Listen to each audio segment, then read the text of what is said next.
오늘은 출애굽기 10장 말씀을 가지고 구원, 종이 되어 하나님을 예배하는 것이라는 제목으로 말씀을 나누려고 합니다. 우리가 계속 출애굽기를 보고 있는데 출애굽기 안에 담겨져 있는 내용이 이스라엘에 대한 구원의 이야기입니다. 그런데 그 구원이 의미하고 있는 것이 무엇인지를 이 본문을 통해서 우리가 함께 좀 살펴보려고 합니다. 1절부터 한번 보도록 하겠습니다. 1절에 여호와께서 모세에게 이르시되 바로에게로 들어가라. 내가 그의 마음과 그 신하들의 마음을 완강케 함은 나의 표징을 그들 중에 보이기 위함이며. 여기서 완강케 하다라는 말과 표징이라는 단어가 나옵니다. 그래서 이제 완강케 한다라는 것은 그 마음을 강팍하게 한다라는 것이죠. 굳어지게 되었다라는 것이나 그 마음이 단단하게 굳어졌다라는 말입니다. 그리고 이 표징이라는 말은 우리가 흔히 표적이라는 말로 씁니다. 사인이라는 또 의미를 갖고 있죠. 자, 누가 이 바로의 마음을 이렇게 굳어지게 했습니까? 그것을 보면 바로 하나님께서 그 마음을 굳어지게 하였고, 바로 그것은 그 바로의 마음의 굳어짐을 통해서 하나님께서 표적을 보이기 위함이라는 것입니다. 출애굽기 7장 3절에 보면은 표적과 이적이라는 말이 나옵니다.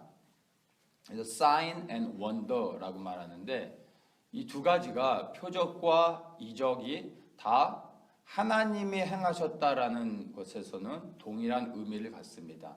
그래서 표적과 이적은 사실은 다 결과로서 주어진 것입니다. 그런데 그 결과로 주어진 이적이라는 하나님의 행하신 놀라운 일에 하나님께서 특별히 그 결과를 통해 새롭게 의도하시는 것이 있을 때 그것을 표적이라고 말하는 것입니다. 그 표적이 무엇인지 바로 2절에서 말해주고 있습니다. 2절에 보면 너로 내가 애굽에서 행한 일들 곧 내가 그 가운데서 행한 표징을 내 아들과 내 자손의 귀에 전하게 하려 함이라. 너희가 나를 여호와인 줄 알리라. 애굽에 행한 10가지의 모든 재앙들은 바로 하나님의 이적이었습니다. 그런데 그것은 또한 하나님의 표적이기도 한 것입니다. 근데 그 표적을 보이신 이유는 바로 하나님께서 유일하신 여호와이심을 알리기 위한 것이라고 말하고 있습니다.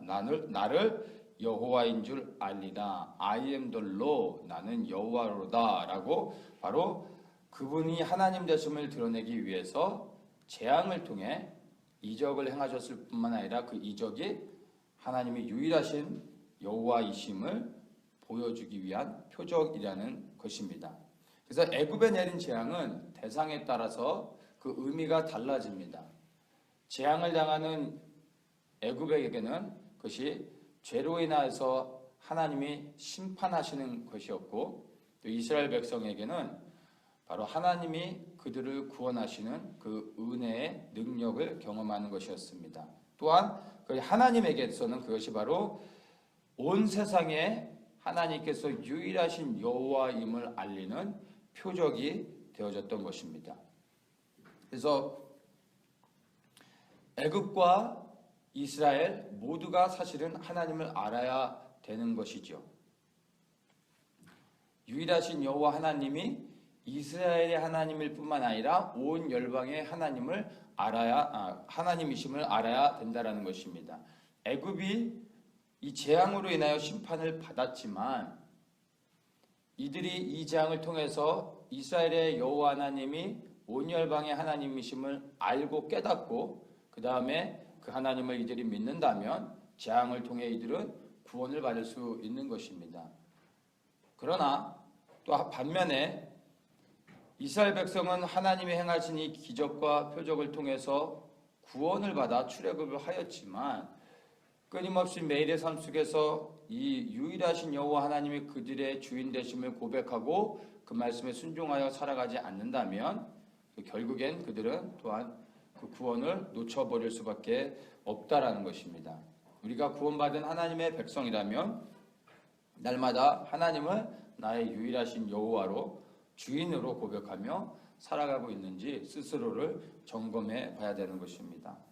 3절을 보겠습니다. 모세와 아론이 바로에게 들어가서 그에게 이르되 히브리 사람의 하나님 여호와께서 말씀하시기를 내가 어느 때까지 내 앞에 겸비치 아니하겠느냐 내 백성을 보내라 그들이 나를 섬길 것이니라.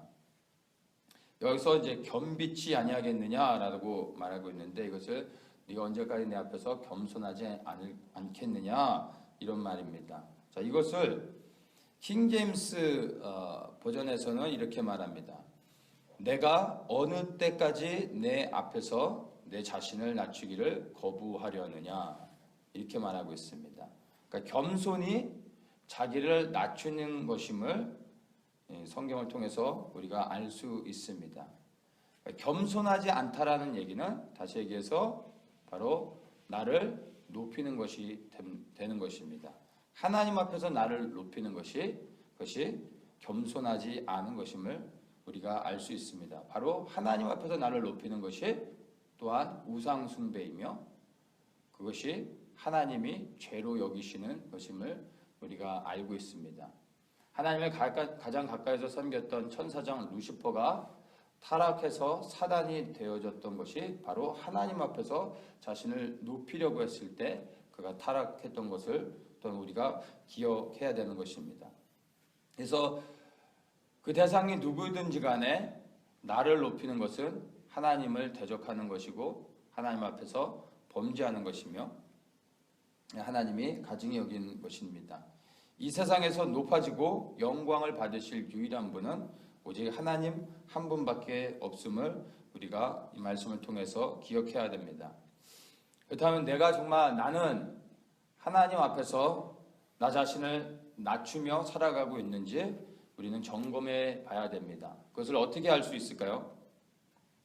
본문을 보면 바로가 지금 하나님 앞에서 자신을 높이고 있는 것을 우리가 볼 수 있습니다. 하나님은 3절에 하나님의 백성을 보내라 라고 말씀하셨는데 지금 바로는 하나님의 말씀을 거부하고 백성들을 보내고 있지 않은 것을 우리가 알 수 있습니다.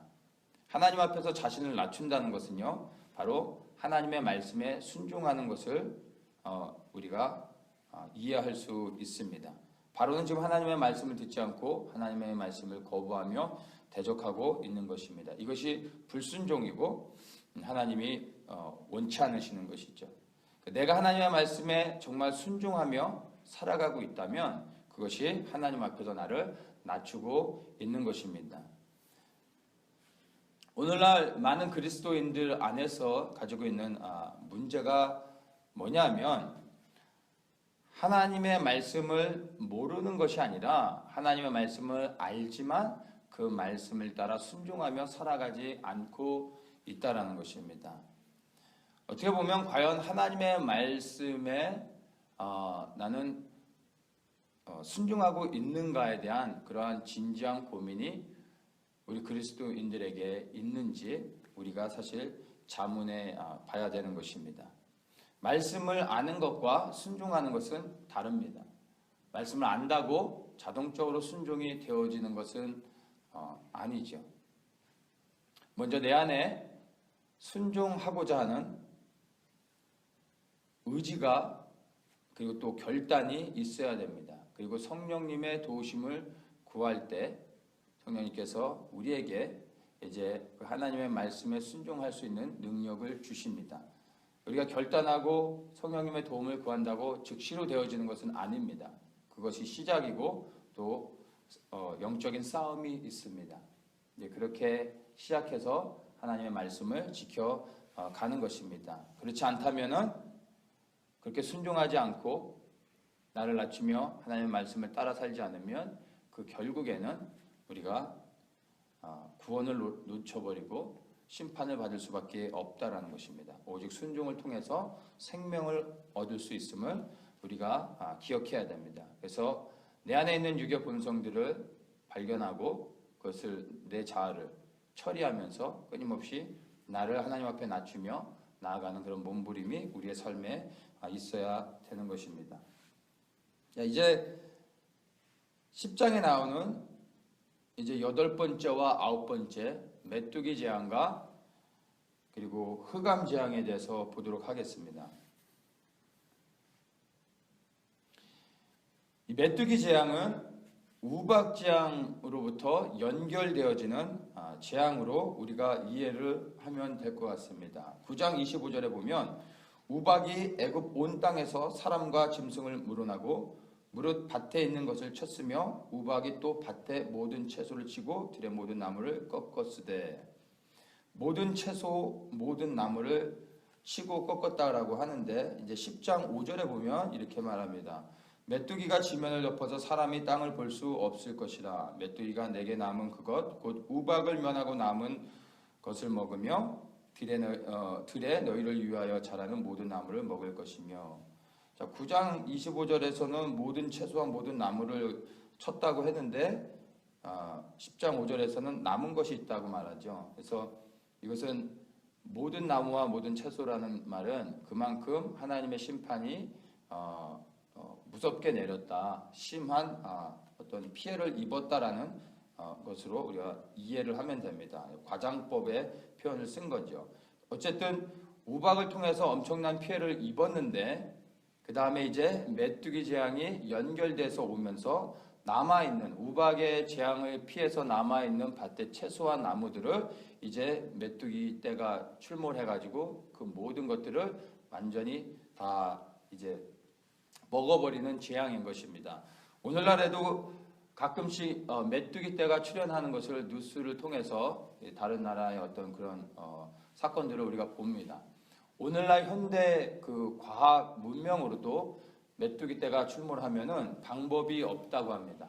그들이 이동하면서 이 들에 있는 음식들, 이런 풀들이나 이 나무들을 먹어치우는 그런 속도가 너무나 빨라서 현대 과학으로도 어떻게 손을 쓸 수가 없다고 합니다. 그러니까 이 당시에 지금 하나님께서 의도하셔서 이러한 메뚜기 재앙을 내렸을 때는 엄청난 이 재앙인 것을 우리가 알 수 있습니다. 그래서 우박 재앙이 심히 무서울 만큼 컸는데 거기에서 살아남은 약간의 그 밭의 채소들과 나무들을 메뚜기 떼들이 완전히 초토화 시켜버렸음을 우리가 볼 수 있습니다. 자, 이렇게 하고 난 후에 이제 바로가 두려운 가운데서 이제 떨고 있을 때 곧바로 연결되어져서 이제 흑암 재앙을 내립니다. 자, 흑암 재앙은 바로 메뚜기 재앙, 흑암 재앙도 메뚜기 재앙과 또 계속해서 연결되는 것을 우리가 볼 수 있습니다.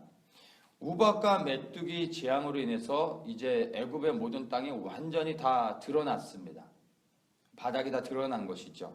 그러한 가운데서 이제 모래 폭풍이 일어나는 것입니다. 이 흑암 재앙은 사실은 사막의 모래 폭풍인 것입니다. 그래서 우박과 메뚜기 재앙으로 땅이 완전히 초토화되고 이제 아무것도 남지 않은, 그래서 그 바닥이 드러난 상황 가운데서 이제 거대한 모래 폭풍이 일어나서 모래와 먼지들이 온 하늘을 덮고 태양까지 이제 가려버린 것입니다. 그래서 사람들이 볼 수 없고 그 일어나는 수많은 먼지 폭풍으로 인하여 사람이 눈을 뜨고 밖에 나갈 수 없는 지경에까지 일어난 것입니다. 그래서 바로 그것이 태양을 가렸다고 해서 이제 흑암 재앙이라고 말하고 있는 것입니다. 자, 이런 것을 보면 하나님께서 자연 현상을 통해서 재앙들을 내리고 있음을 우리가 볼 수 있습니다. 물론 하나님께서는 이런 자연 현상과 상관없이 그냥 태양의 빛을 잃어버리게 해서 흑암 재앙을 내릴 수도 있고 그냥 우박 재앙을 내릴 수도 있으십니다. 그런데 하나님은 그분이 창조하신 하나님의 그 피조 세계 안에 자연 현상을 통해서 하나님께서 재앙을 내리고 있음을 봅니다. 이것을 이해할 때 오히려 애굽에 내린 10가지의 재앙이 더 맥센스가 되면서 우리가 합리적으로 이해할 수가 있습니다. 그래서 피재앙부터 해서 개구리 재앙, 이와 파리의 재앙을 통해서 악질과 독종 재앙이 발생했던 것을 우리가 보았고, 또 이 우박 재앙과 메뚜기 재앙을 통해서 이제 흑암 재앙이 발생하는 것을 우리가 알 수 있습니다. 그리고 각 재앙들이 주는 의미들, 바로 애굽의 모든 신들을 심판하는 것임을 우리가 살펴봤습니다. 지금 10장에 나오는 이 메뚜기 재앙도 애굽의 농경신에 대한 심판인 것을 우리가 알 수 있습니다. 이들이 농사를 짓기 때문에 농경신을 두고 항상 농사가 잘 되기를 위해서 그 우상에게 절을 하고 농경신을 섬겼었는데, 메뚜기 재앙을 통해서 완전히 그들의 농사를 이제 초토화시키는 거죠. 그걸 통해서 그들이 섬기는 그 신이 얼마나 힘이 없는 것인지를 메뚜기 재앙을 통해서 보여줬던 것이고, 또 흑암 재앙은 바로 애굽에서 가장 크게 섬기는 태양 신을 얼마나 그것이 허구이며 의미가 없는 것인지를 하나님께서 모래 폭풍을 통해서 태양을 가림을 통해 그렇게 그들이 가장 높이 섬기는 태양신이 얼마나 힘이 없고 허구인지를 보여주는 그러한 하나님의 심판이요 또한 표적인 것을 우리가 알 수 있습니다. 자, 여기서 이제 중요한 것이 우리가 하나님께서 이스라엘 백성들을 출애굽시키는 그 목적과 이유에 대해서 발견할 수 있는 단서들을 하나님께서 우리에게 지금 이 본문을 통해서 주고 계십니다. 8절에 보면은 모세와 아론을 바로에게로 다시 데려오니 바로가 그들에게 이르되 가서 너희 하나님 여호와를 섬기라. 갈 자는 누구뇨? 이렇게 묻습니다. 우박재앙에 임한 다음에 이제 두려운 나머지 바로가 이제 이스라엘 백성을 떠날 것을 허락합니다. 그때 누가 갈 것인지 묻는데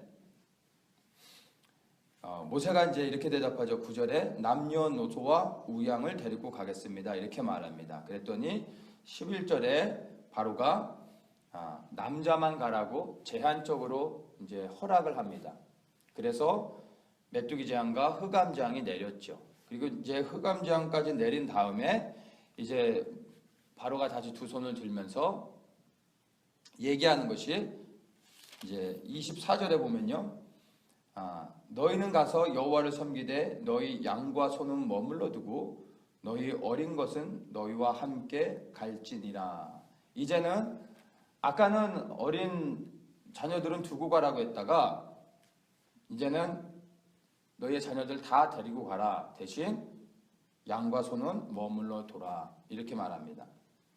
계속해서 바로는 이스라엘 백성들을 보내긴 하는데 제한적으로 보내고 계속해서 무엇인가를 남겨둬서 다 함께 나가지 못하도록 하고 있습니다. 그때 모세의 대답은요. 26절에 이렇게 말합니다. 우리의 생축도 우리와 함께 가고 한 마리도 남길 수 없으니 이는 우리가 그 중에서 취하여 우리 하나님 여호와를 섬길 것임이며 또 우리가 거기 이르기까지는 어떤 것으로 여호와를 섬기는지 알지 못함이니이다. 이렇게 말합니다. 자, 하나님의 뜻은 모든 이스라엘 백성 사람들이 다 광야로 나가서 절기를 지키는 것이었습니다. 그것이 9절에서 보여지고 있는 것입니다. 모세가 가로되 우리가 여호와 앞에 절기를 지킬 것인즉 이렇게 말하고 있습니다.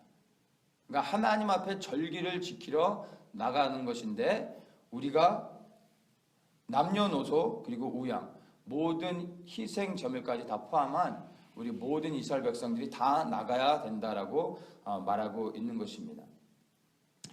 바로의 권세 아래서 애굽의 노예로 있던 이스라엘 백성들이 구원하는 것을 바로 우리가 출애굽 사건으로 이해하고 있습니다. 그래서 출애굽은 사실 이스라엘 백성들이 애굽을 탈출하는 이야기인 것입니다.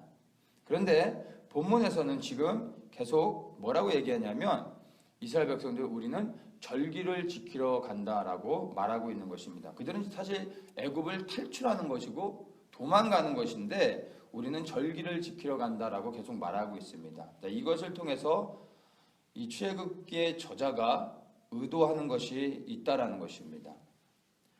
말씀드린 것처럼 출애굽은 사실 애굽을 탈출하는, 그래서 이스라엘 백성들이 구원을 얻는 이야기입니다. 그런데 지금 계속해서 모세는 여호와의 절기를 지키러 간다고 말하고 있다라는 것입니다. 절기가 무엇입니까? 절기 안에 담겨져 있는 의미를 알 때 우리가 왜 모세가 이렇게 말하는지를 이해할 수가 있습니다. 절기를 영어로 feast라고 말하죠. 이 절기를 이야기할 때 우리가 제일 먼저 떠오르는 것이 유대인의 7절기를 생각하게 됩니다. 이 절기라는 단어를 쓸 때 몇 가지 다른 이 단어의 의미들이 있습니다. 우리가 제일 쉽게 이해하는 것이 모에드라는 단어입니다. 이 feast가 모에드라는 단어로 쓰일 때 그 의미는 계절, 그리고 예정된 시간, 엄숙한, 그리고 하나님의 표적, 이러한 의미가 담겨져 있습니다. 그래서 유대인의 7절기를 얘기할 때는 이 절기는 모에드로 사용이 됩니다. 그래서 6월절부터 오순절까지 봄절기는 예수님의 초림을 상징하는 것이고, 이제 나팔절, 속죄일, 장막절, 이 가을절기는 예수님의 재림을 의미하는 것입니다. 그래서 이 절기를 지키면서 예정된 하나님의 시간을 우리가 분별하고 또 준비할 수 있는 그런 것들을 이 유대인의 7절기를 통해서 우리가 발견하게 됩니다. 그런데 모에드라는 단어 말고 하그라는 단어가 있습니다. 이 절기가 하그라는 단어로 쓰일 때는 예정된 시간, 엄숙한 이런 표적, 이런 의미가 아니라 하그로 쓰일 때는 축제, 잔치라는 의미를 갖고 있습니다. 창세기 21장 8절에 이 하그라는 의미로서 쓰여진 그 예가 있는데, 아이가 자라매 젖을 떼고 이삭이 젖을 떼는 날에 아브라함이 대연을 배설하였더라. 아브라함이 잔치를 배설하였더라, 이렇게 말하는 것입니다. 쉽게 얘기해서 지금 이삭이 돌잔치라는 거죠. 돌잔치. 그래서 아브라함이 대연을 배설하였다라고 얘기하는데 이것을 Great Feast라고 말합니다. 여기서 쓰여진 단어가 하그입니다. 잔치를 베풀었다라는 이야기입니다. 이 본문에서 지금 모세가 우리가 여호와 앞에 절기를 지킬 것인즉 말할 때 이 절기는 모에드가 아니라 하그라는 단어로 쓰여진 것입니다. 다시 얘기해서 하나님 앞에서 잔치를 벌이러 가겠다라는 것입니다. 이것은 하나님 앞에서 기뻐하고 하나님을 즐거워하겠다라는 것입니다. 바로 그것이 예배인 것입니다. 그분만을 찬양하며 그분으로 인해 기뻐하고 그분으로 인하여 즐거워하는 것입니다. 하나님 앞에서.